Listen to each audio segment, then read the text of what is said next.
Vivencias, cosas que en algún momento a todos nos pasan, situaciones que nos dan para pensar y reflexionar. Vivencias, todos los días de lunes a viernes a las 15:30, aquí en Imparcial de Montevideo, con la conducción de Andrea Calvete. Vivencias.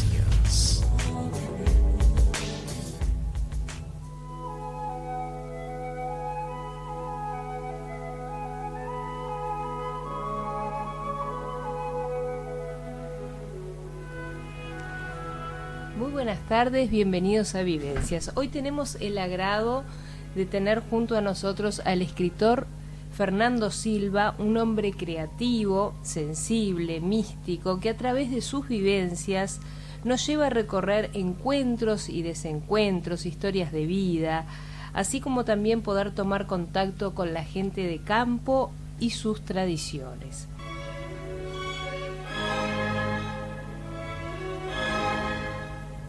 Y antes de comenzar a dialogar con Fernando, les voy a contar un poquito quién es Fernando y qué es el libro que nos viene hoy a presentar. Fernando Silva nace en Salto, en el seno de una familia salteña y de referentes culturales que vienen de lejos. Desde niño concurrió a Las Nubes, la casa del escritor Enrique Amorín, donde estuvo en contacto con artistas de talla internacional. En La Casona, el Museo Histórico de Salto, ayudó al primer director, su tío, el historiador Adolfo Silva Delgado, a clasificar los archivos. Creció inmerso entre los libros y el arte, siendo su madre una mujer que tuvo especial pasión por la música. La profesora Berta Silva Delgado de Silva reunía a numerosos intelectuales tanto en su casa de Balneario Las Flores como en su casa de Salto. De allí también su refinado oído y gusto por la música. Hoy Fernando nos viene a presentar su libro de cuentos, Los Pasos y sus ecos, un libro con pinceladas místicas, creatividad y sensibilidad, lleno de recuerdos y de vivencias que llevan al lector a perderse delicadamente en la lectura a través de esos pasos que se pueden ir dando página a página, que permiten aflorar ecos con un profundo contenido. En Los Pasos y sus ecos se cuentan historias de personas y sus circunstancias, como diría Ortega y Gasset, y es en esas circunstancias que arma la urdimbre de vidas, de encuentros y desencuentros, logros, frustraciones, recuerdos, sueños y anhelos, tristezas desvestidas, arrojo, valentía, sencillez, bifurcaciones, situaciones que nos invitan a recorrer un tiempo sin tiempo. Rescata también la sencillez de la gente de campo, tradiciones y enigmas a los que imprime una emoción intensa que provoca al lector para que entre en un juego dialéctico, convocando sus propios recuerdos e incitándolo a continuar, señala en la presentación del libro la escritora Carmen Molinas Bonilla. Su cuento, El Sustituto, fue premiado con la mención de honor en el concurso de la Asociación Uruguaya de Escritores, y ese cuento también hoy lo vamos a estar compartiendo con todos ustedes. Muy bienvenido, Fernando, un honor contar con tu presencia en Vivencias. Muchas gracias, Andrea. Mi saludo también a la audiencia. Y a ti especialmente por darnos la oportunidad a quienes escribimos a dar a conocer nuestra obra. Es un inmenso placer, Fernando, tenerte hoy aquí. Y antes de empezar a compartir este maravilloso libro de cuentos, me gustaría que nos contaras cómo influyó tu familia a la hora de escribir, de comenzar a transitar por la escritura. Bueno, digamos que la escritura en sí es más actual, pero yo siempre tuve oportunidad de leer mucho. Uh-huh.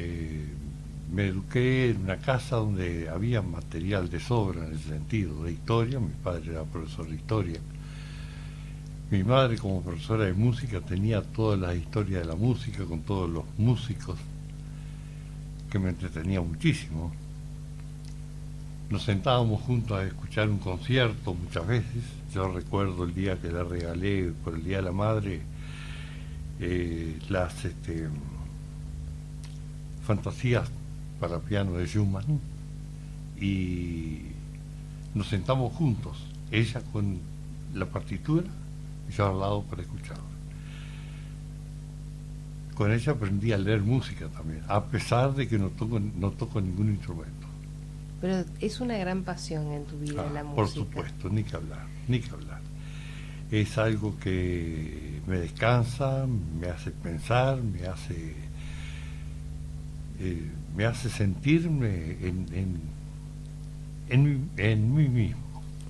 A eso voy a ir. Además de esa sensibilidad que tenés por las letras y esa gran pasión por la música, ¿no? ¿Cómo se conjugan la música y la literatura? ¿Cuáles son para vos esos puntos que tienen de contacto? Eso es importante, una buena pregunta. En mi época de estudiante, y esto depende mucho de los profesores también, los profesores de literatura, de historia y de música hacían un grupo. Entonces, el profesor de literatura marcaba un autor, el profesor de música marcaba la época de ese autor, pero en la música, y el profesor de historia, qué época histórica le había tocado vivir. Eso me ayudó muchísimo a entender las distintas épocas. Claro. El romanticismo, el clasicismo, el renacimiento musical,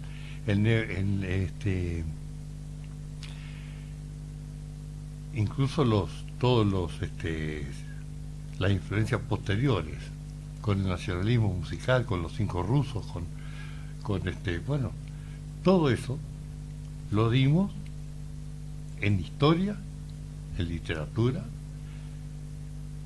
y en música. Claro.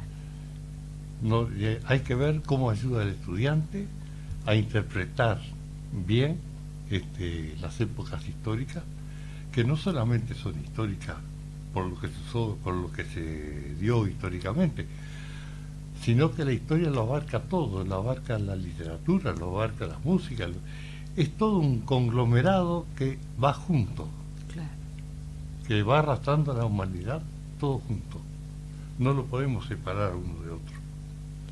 ¿Cuál es la magia que esconde para vos la literatura o la escritura? Digamos, en este momento la escritura. La escritura ayuda a rememorar cantidad de hechos, primero de uno. Hechos del pasado que uno los rememora y los escribe, pero uno no se pone. El personaje es otro, es un personaje anónimo, porque lo que me pasó a mí, por ejemplo, que yo lo planteo en un cuento, le pudo haber pasado a cualquier persona, y en ese momento que el lector está con ese cuento se va a sentir identificado. Claro. No soy yo, son todos, son todas las personas. Porque quién no perdió un ser querido, quién no tuvo una alegría, quién no tuvo acceso, por ejemplo, a una obra de teatro que lo marcó, una película que lo marcó de alguna manera, y eso deja vivencias. Uno las escribe y el que las lee se va a sentir identificado, porque yo también viví lo mismo. Yo también fui al cine en una matinée, yo también fui a la confitería con mis padres, yo también me senté con mi madre a escuchar música. Claro. Tantas cosas que son comunes a todos.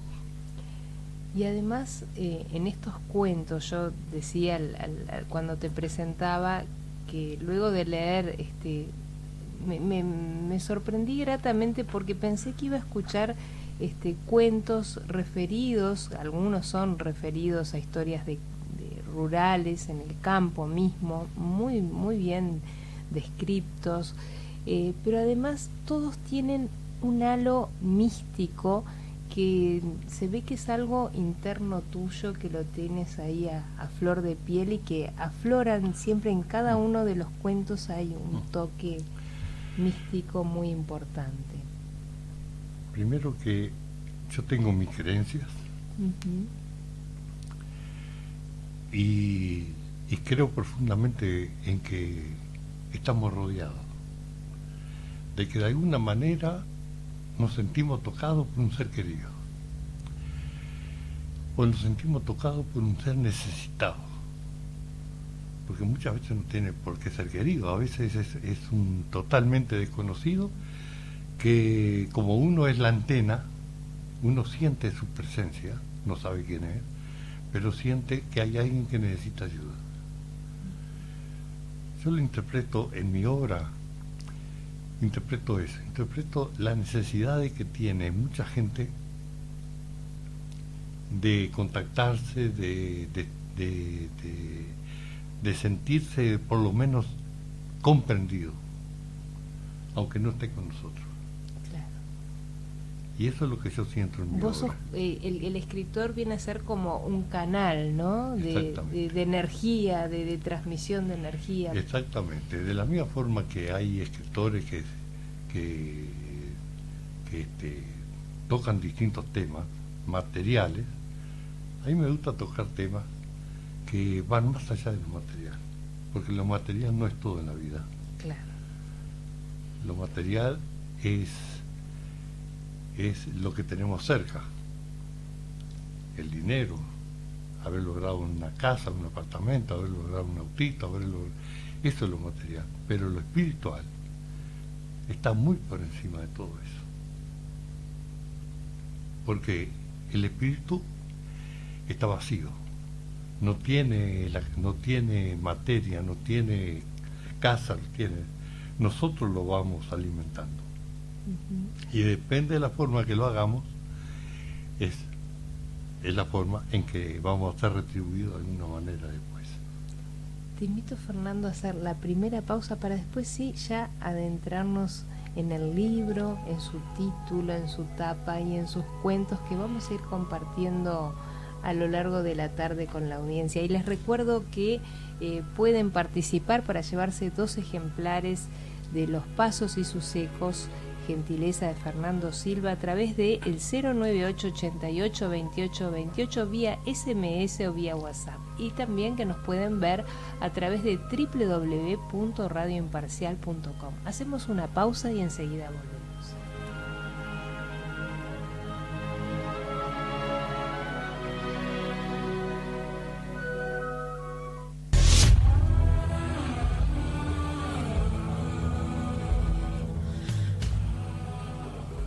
Vivencias.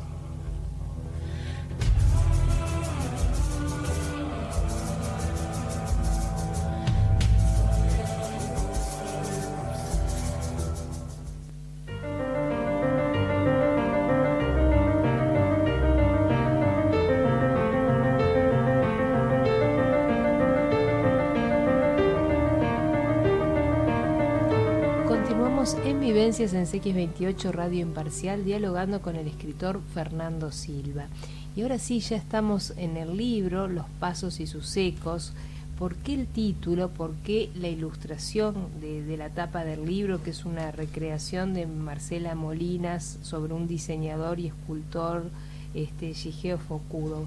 ¿De qué nos habla esta imagen? ¿De qué nos habla este título? Bueno, hay algo muy importante en esto. Son botas. Vamos a poner, yo lo voy a poner así quien nos está viendo. Son botas. El original tenía otro tipo de calzado, pero estos son botas. Son el calzado típico de nuestra gente de campo. Los pasos y sus ecos quiere decir que son los pasos y los ecos que dejaron nuestros antepasados, que nosotros los estamos recibiendo, con errores o directamente. Y estos son los pasos y sus ecos que nosotros estamos emitiendo hacia adelante para que nuestros futuros descendientes los reciban. Y esperemos que no sean inciertos. Y además otro detalle, ¿no? Que parece estos pasos están dados en círculo, ¿no? Como el mismo círculo de la vida. El círculo de la vida, que siempre continúa, empieza en un punto y sigue, ¿no? Y da por esa eso, sensación. es por eso la interpretación esta de que nuestros antepasados lo dijeron. Claro. Y ese eco rebotó en esa cavidad que es la vida y lo recibimos nosotros. Y está en nuestras manos corregir lo que está mal, marcar nuestros pasos y hacer nuestros propios ecos para el futuro. Y ahora, si te parece, Fernando, me gustaría si podés compartir un cuento que es el que da comienzo al libro, que se llama Un lazo entrañable, que es precioso y creo que a la audiencia les va a encantar escucharlo. Este cuento nació de un sueño. Me costó mucho escribirlo. Cuando lo tuve pronto, se lo mostré a mi editor, Alfredo Villegas Oromía, y le gustó muchísimo. Y me dio las instrucciones para darle la forma final. Empiezo a leérselos. Para que lo leas y estés más. Ahí está. Hacía varios días que el grupo, compuesto por hombres, mujeres y niños de distintas edades, se desplazaban buscando buenos lugares donde asentarse. Los cueros de los animales que cazaban los abrigaban de los fríos intensos. Las cuevas encontradas entre las sierras les sirvieron muchas veces de resguardo. El campo iba cambiando, lo mismo el aire, que ahora era más tibio. Quedaba atrás la necesidad de usar los rústicos refugios de cuero y pasaban más tiempo sin tener que cubrir sus cuerpos con toscos abrigos. El aroma de la brisa le indicó la presencia cercana de una gran agua. Desde lo alto de la loma observaron el monte cerrado y al fondo el río. Todos comenzaron a apurar el paso, pues sabían que ese era el final de su camino. Recorrieron varios angradores dentro del monte hasta que frente a ellos una playa de arena blanca brillaba al sol del mediodía.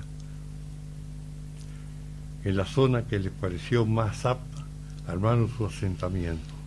Caza y pesca abundante aseguraban su permanencia en el lugar por mucho tiempo. El mayor de los niños, ayudado por una pequeña hacha de piedra, cortó la rama de un árbol. Era de madera dura, por lo que le costó limpiarla y hacerle una afilada punta igual a las que hacían sus mayores.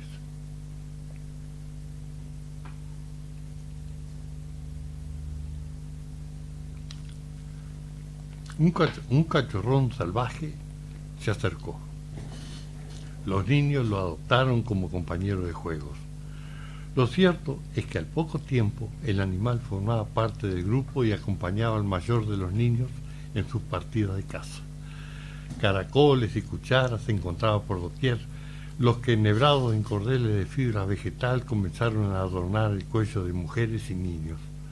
Piedras de colores también formaron parte de los tesoros que guardaban en pequeños morrales. Pasaron varios días en pacífica armonía con la naturaleza. Una mañana, muy temprano, el mayor de los niños tomó su lanza, su morral y se internó en la espesura. Lo acompañaba su perro. Era necesario cazar algo para entrar en el mundo de los adultos. La pieza debía ser digna de ello y en el borde del monte era imposible encontrarla. De pronto un rugido rompió la monotonía del lugar. El grito desgarrador y los ladridos desesperados del perro llegaron hasta la orilla. Las mujeres trataron de proteger a los niños mientras los hombres tomaron las armas y corrieron hacia el monte. No tardaron en hallar el cuerpo del niño que, ensangrentado en el suelo, hablaba a las claras del ataque de alguna fiera salvaje. A su lado, El perro agonizante trataba de llegar a donde estaba su amo. Era evidente que ante el ataque el perro se trenzó en una desigual lucha. Por lo menos logró que la bestia huyera sin llevarse su presa para devorarla en la espesura.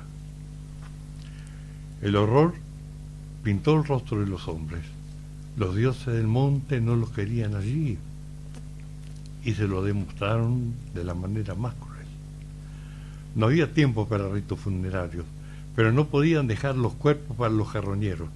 Buscaron un lugar apto para su sepultura. Primero el niño con todas sus pertenencias, la pequeña lanza a su lado, el morral y en su cuello acomodaron el cordel con una concha de río y algunos caracoles engarzados. A su lado, su fiel compañero, para que continuaran juntos en ese mundo desconocido para los vivos. Luego de cubrir la tumba con piedras y ramas, hicieron como un dolmen de tierra. Debían partir de inmediato, por lo que juntaron todo lo que podían necesitar y se alejaron, dejando únicamente las marcas de sus pies en la blanca arena. Desde la espesura, los ojos de un niño los observaron al partir. ¿Cuántos años pasaron de la última vez que estuve aquí? Ya ni me acuerdo. Algunas cosas cambiaron, pero el camino de llegada, el guardapatio, los viejos naranjos y otros frutales, salvo algunos y otros secos, todo era igual. Fermín, ya entrado en años, me recibió. Al principio no me reconoció, pero cuando lo hizo, un gran abrazo y los ojos húmedos por la emoción me demostraron que su cariño por mí no había disminuido un ápice. Luego de acompañarme a la vieja casa e indicarme el dormitorio que iba a ocupar en mi estadía, fuimos a la cocina, como lo habíamos hecho durante tanto tiempo.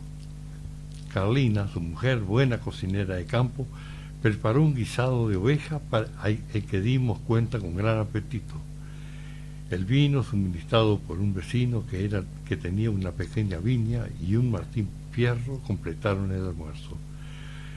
Nuestra sobremesa estuvo volando sobre la construcción de una represa cuyo lago iba a cubrir todo el monte, especialmente un lugar que Fermín había marcado. Para él era un entierro muy antiguo, probablemente indígena. Quería que yo lo viera, sabiendo de mi conocimiento de la historia, costumbres y tradiciones de los antiguos habitantes de la zona. Mi curiosidad sobre el tema me había llevado a trabajar en algunas cavernas en las que se había encontrado restos de asentamientos y también en cementerios indígenas.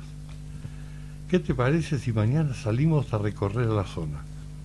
Después de la siesta y mientras mateamos, te voy a hacer un plano indicándote el lugar donde, sin temor a equivocarme, está el entierro. Luego de un descanso, y tal como habíamos conversado, Fermín trajo un papel con el plano del fondo de la estancia. Así se veía el río Uruguay, el monte y el lugar que él decía era una pequeña elevación de terreno. En ese punto se encontraría el entierro. Era muy cierto que el lago a formarse iba a cubrir totalmente esa zona, por lo que era importante apurar la búsqueda. Al día siguiente, Bolita y Gitano los esperaban ya ensillados. Luego de los mates de la mañana y un buen desayuno, salimos rumbo al fondo del monte. Nuestro plan era primero hacer un reconocimiento de esa parte del monte para ubicarnos mejor. El monte, tanto recuerdo de mi adolescencia. A pesar del calor, la cercanía al río nos daba una sensación benéfica. No sé si fue por nuestra presencia, pero un extraño silencio nos rodeaba. Para mí, era como la materialización de la soledad. Hacia las primeras horas de la tarde nos volvimos. Carlina nos esperaba con un buen ensopado y pan casero. Como postre, los pasteles de dulce membrillo completaron nuestro almuerzo. Había mucho de qué hablar y a muy corto plazo debíamos encontrar lo que buscábamos. Se hizo la noche y luego de una frugal cena nos fuimos a descansar. En la soledad de mi dormitorio y alumbrado por una lámpara a gas, me puse a estudiar el plano de Fermín, marcando los lugares donde habíamos estado. De pronto me di cuenta de que no estaba solo en la habitación. Muy cerca de la puerta de entrada un niño me miraba fijamente como queriéndome decir algo. Sus ojos rajados, su pelo negro chuza, nariz pequeña y semidesnudo le daban un extraño aspecto. Me paré para acercarme a él. Quería preguntarle quién era, cómo había entrado, si podía hacer algo por él. Sin que me diera tiempo a nada, se dio vuelta y desapareció. Indudablemente quería decirme algo, pero ¿qué? Esa noche no pude conciliar el sueño. Permanentemente el niño estaba en mi pensamiento. Conversé con Fermín sobre la forma en que se me presentó y cómo desapareció. Sé positivamente que él nunca fue muy creyente de esas cosas, aunque tenía la capacidad de reconocer que había personas que intuían presencias. Lo que no entendía era por qué, si nunca antes nadie había visto nada, justamente ahora a mi llegada sucedían estas cosas. Yo había tenido experiencias extrasensoriales, por lo que sin ponerme a discutir sobre el tema resolví actuar solo. Con sueño, por no haber dormido bien, encicé a Gitano y partí hacia el monte. Había comenzado la esquila. El trabajo en la estancia no podía detenerse, por lo que, aunque lo hubiese querido, mi amigo no hubiera podido acompañarme. El día se estaba poniendo caluroso. Era muy importante llegar a mi destino lo más pronto posible. Al fin me fui metiendo en la fronda. A poco de andar, un claro invitaba a un descanso, por lo que me apeé, desencillé a Gitano y le quité el freno. Un bozal y el lazo bastaron para que el caballo pudiera pastar tranquilo sin alejarse del lugar. Me senté a la sombra de un molle y al rato me encontraba completamente dormido. El cansancio y el sueño me vencieron. De pronto me vi caminando hacia el río. La playa se abría ante mí. Un grupo de hombres y mujeres realizaban distintos quehaceres. Unos pescaban con el agua por la cintura, procedían a retirar trampas hechas con ramas vegetales. Quienes estaban en la costa mantenían el fuego para preparar distintas piezas de caza y pesca. De los niños que jugaban en el lugar, el mayor de ellos me miró y se me acercó lentamente. Parecía que era el único que me veía. Sin decir ni una palabra y como algo ya establecido de antemano, soltó de su cuello un cordel tejido en fibra vegetal del que colgaban algunas cucharas y caracolas y me lo entregó. Lo tomé entre mis manos y me lo colgué al cuello. A su vez, le entregué una pequeña cruz de madera sostenida por un tiento. Él la asió entre sus manos y con una sonrisa que denotaba mucha paz se dio vuelta y se alejó. En ese momento me envolvió un sonido parecido a una borrasca. Me vi completamente solo. La playa estaba desierta. Me desperté en el mismo lugar donde me había recostado. Gitano pasaba tranquilamente, espantando a alguna que otra mosca con su cola. ¿Qué me había ocurrido? No entendía cómo de mi cuello colgaban varias cucharas y caracolas sostenidas por un cordel vegetal. Recordé de pronto lo que me había llevado a ese lugar y tomando una pequeña pala de campamento comencé a internarme en el monte. Algo en el aire me empujaba hacia un lugar determinado. Debía sortear una barranca producida por las crecientes del río. Varias raíces al aire me servían para trepar. Lo que se presentó ante mí fue un espacio algo ralo de vegetación y un montículo cubierto de hierba. Sin pensarlo dos veces me acerqué y con la pala comencé a mover la tierra. En lo profundo y rodeado de guijarros y caracolas, hallé primero los restos muy carcomidos de un perro. Su cráneo me indicaba que se trataba de un animal no muy grande. Casi enseguida, los restos de un niño. Con mucho cuidado removí la tierra con mis manos. Una pequeña lanza de madera dura y un morral, todo muy destruido por el tiempo, acompañaban el pequeño cuerpo. Caracoles y piedras de colores eran su tesoro. De repente, Se me cortó la respiración y lloré. Sí, lloré, pues muy apretado es lo que fueron sus manitas. Había una cruz de madera con un tieto. Precioso, Fernando, realmente emociona, y te emociona hacer leerlo también, ¿eh?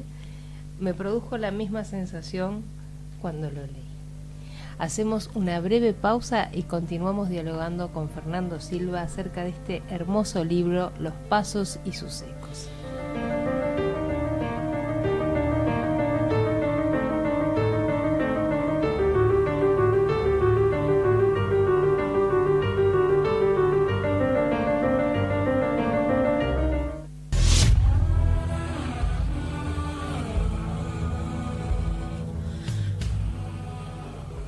Vivencias.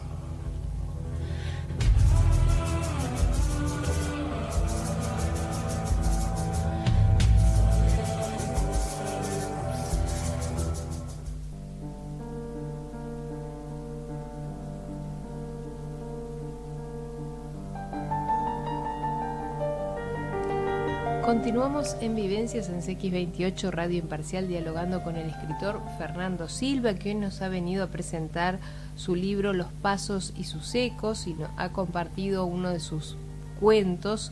Pero también yo les contaba al principio del programa que fue premiado por el cuento El Sustituto con mención de honor en el concurso de la Asociación Uruguaya de Escritores, que quizás sería lindo que lo pudiera Fernando compartir con todos nosotros, este cuento que recibió este premio, y la audiencia creo que vamos a quedar todos contentos de escucharlo.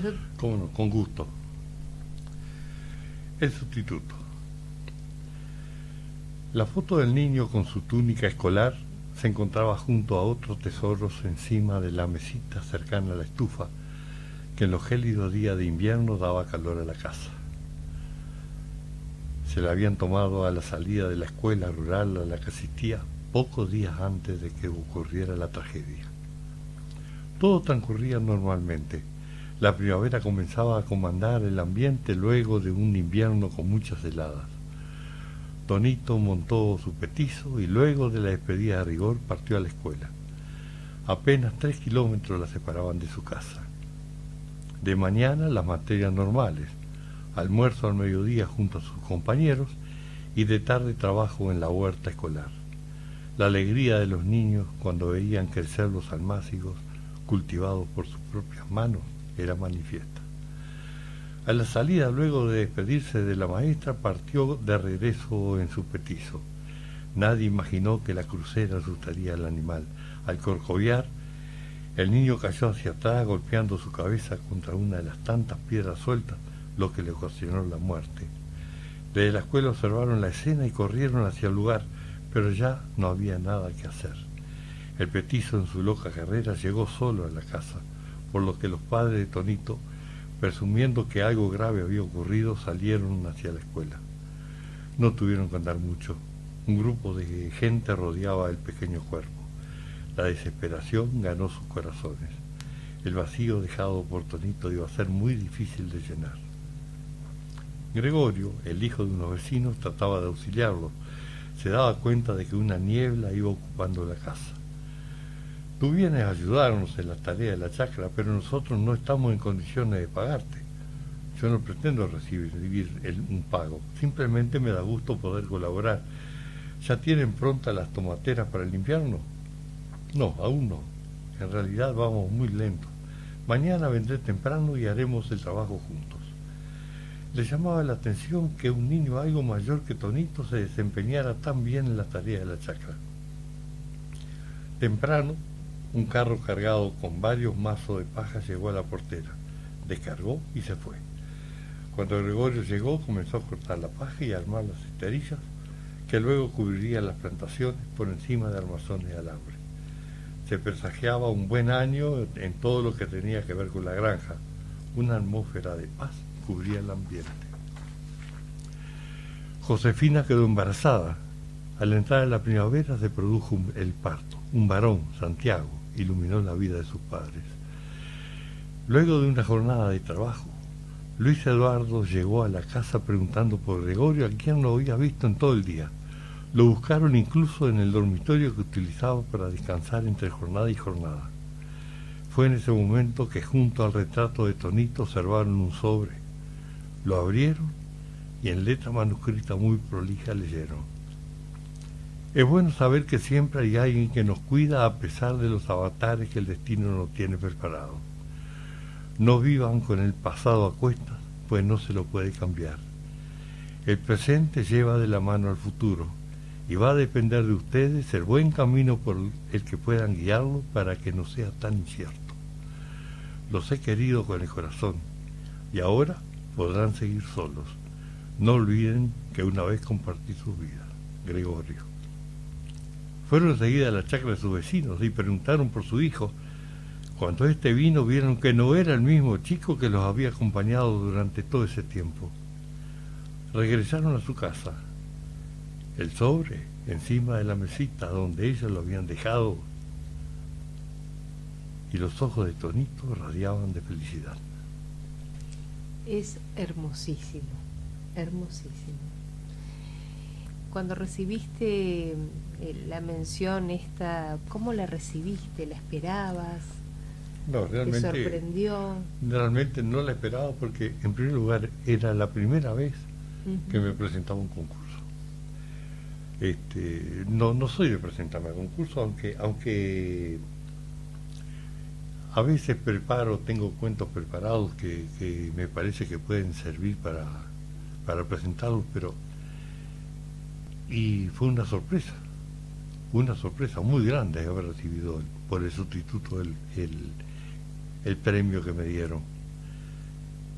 Realmente no lo esperaba, fue una sorpresa y fue una alegría para todos, para mi casa también, porque Carmen lo disfrutó igual que yo. Le mandamos, que Carmen no te pudo acompañar y sabemos que nos está escuchando, un beso y un abrazo enorme. Sí, de acá. Desde acá. Mi tesoro. Está con nosotros. Uh-huh. Te invito, Fernando, a hacer la última pausa y continuamos dialogando.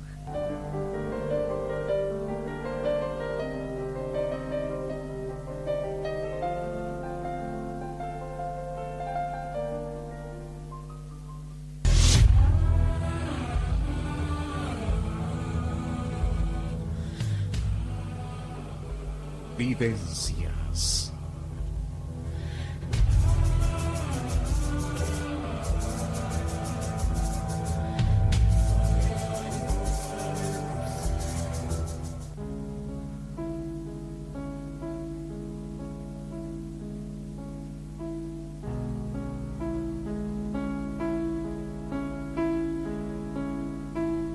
Continuamos en Vivencias en CX28 Radio Imparcial, dialogando con el escritor Fernando Silva, presentando aquí su libro de cuentos Los Pasos y sus Ecos.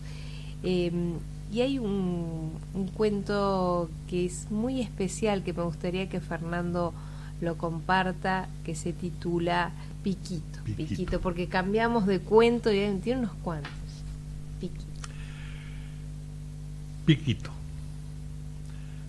Sus pequeños y vivaces ojos negros observaban a través de los barrotes de la jaula.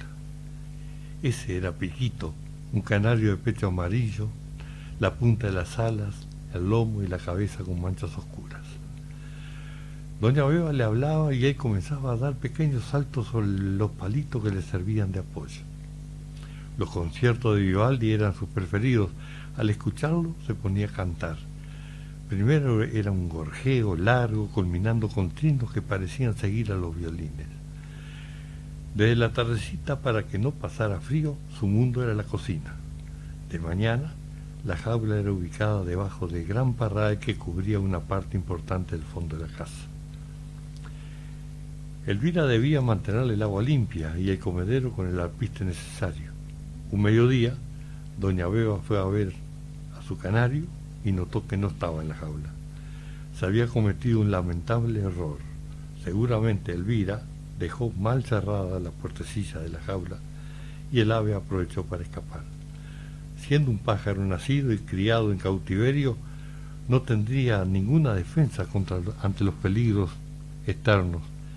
El disgusto de su dueña la llevó hasta las lágrimas, y ahí quedó la jaula vacía. Al atardecer, oh milagro, el canario estaba nuevamente en su lugar y con la puerta abierta. Y evidentemente el mundo que visitó no le gustó y volvió. El dúo Piquito Vivaldi continuó hasta que él notó que su cuerpo le pesaba demasiado y lo dejó en el fondo de la jaula para unir su canto a la música de las estrellas.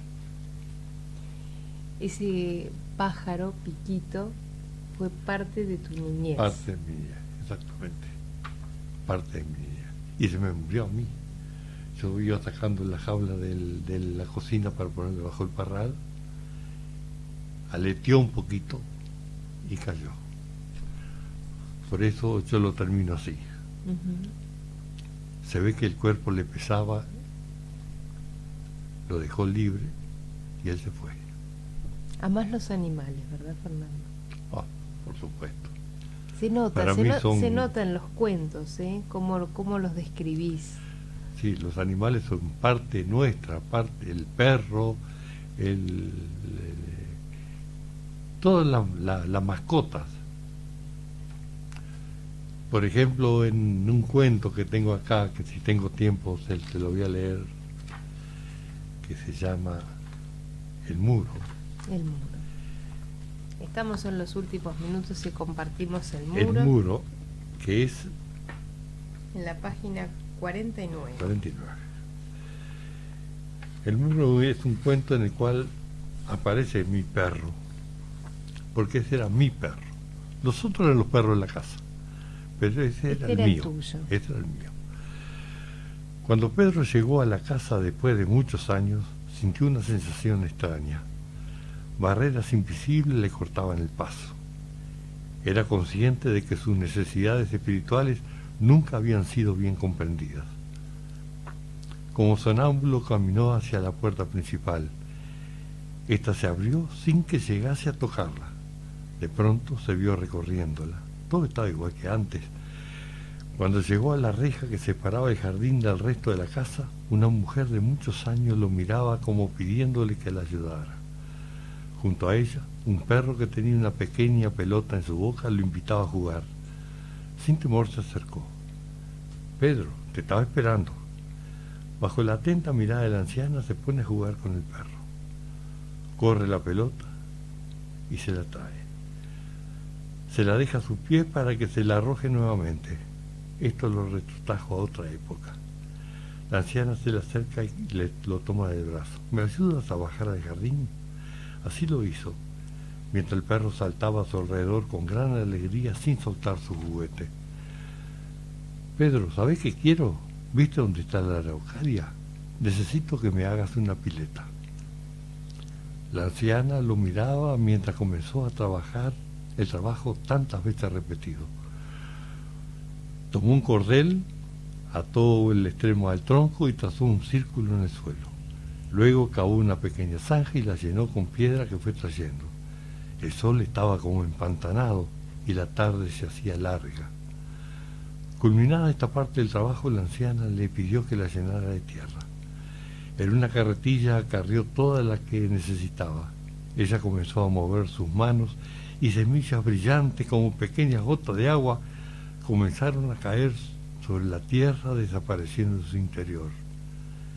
De pronto se hizo de noche. Sin saber cómo, amaneció en el dormitorio acostado en una cama de bronce. Sus recuerdos comenzaron a fluir. Algunos le dejaban un sabor amargo, otros eran un bálsamo para el corazón. Recordó lo sucedido el día anterior y rápidamente salió al jardín. Había muchas preguntas que necesitaban respuestas. Pedro se encontró solo. Todo estaba florecido, un aroma bondadosa llenó su espíritu.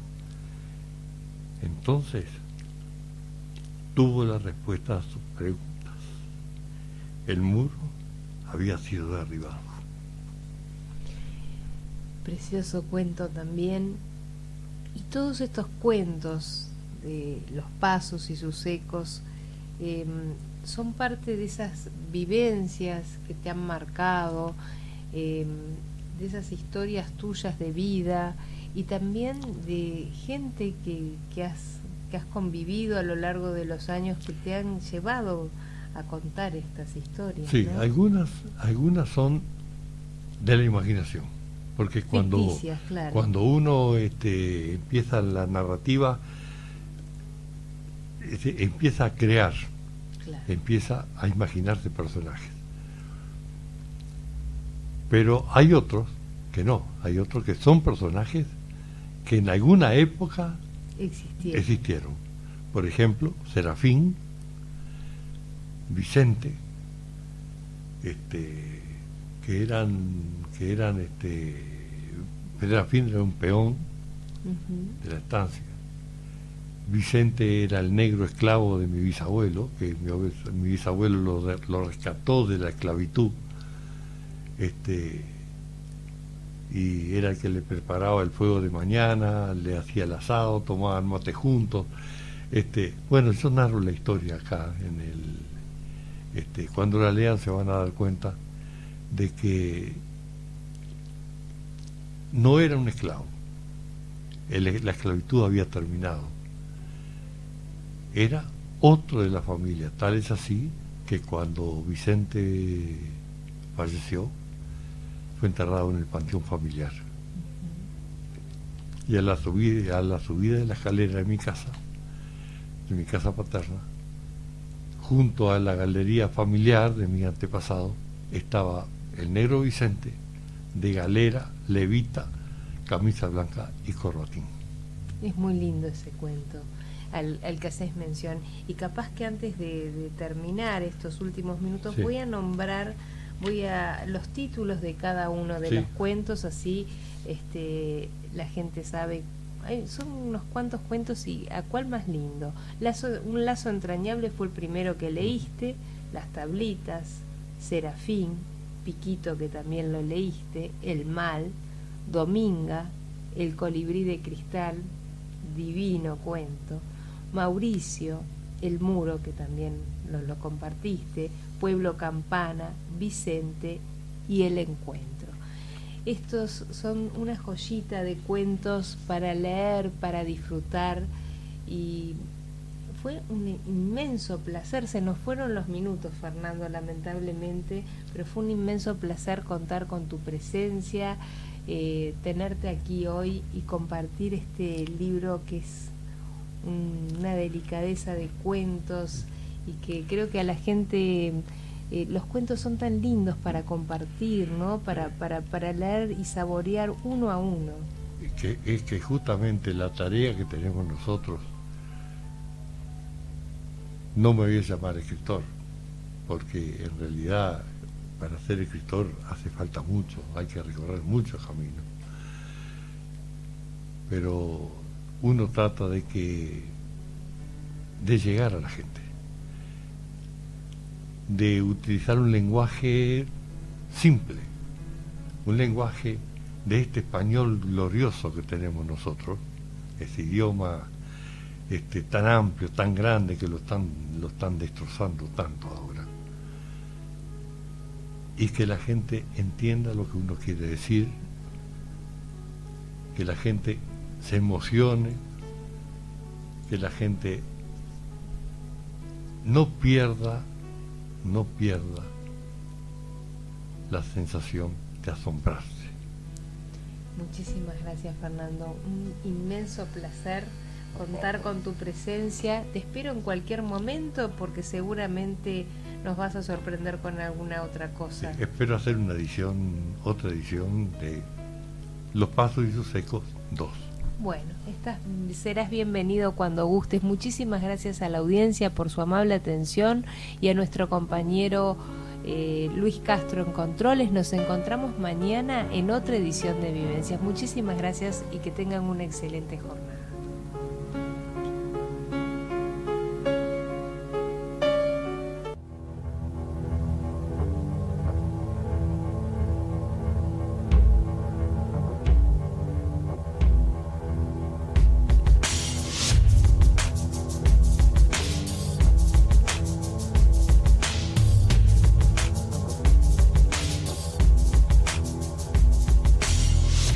Vivencias, cosas que en algún momento a todos nos pasan, situaciones que nos dan para pensar y reflexionar.